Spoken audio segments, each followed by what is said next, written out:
Welcome back to our channel Landmax 2.0. இப்போ நம்ம என்ன சம் பார்க்க போகிறோம்னா எஸ்எஸ்சியில் கேட்ட இந்த சம்மை தான் பார்க்க போகிறோம். என்ன கொடுத்துருக்காங்க, ஒரு பின்னத்தின் தொகுதியை 200% அதிகரித்தும் அதன் பகுதியை 300% அதிகரித்தால் கிடைக்கக்கூடிய புதிய பின்னம் 15/26 எனில் அந்த உண்மையான பின்னத்தை காண்க அப்படின்னு கேட்டிருக்காங்க.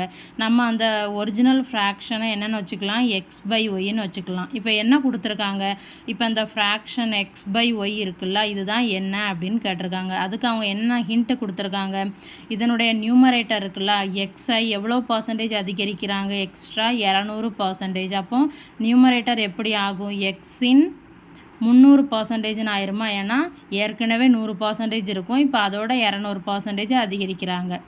டினாமினேட்டரை என்ன பண்ணுறாங்க, எக்ஸ்ட்ரா 300%. அப்போ டினாமினேட்டர் எப்படி ஆகும், ஒய்யின் 400%ன்னு ஆயிருமா.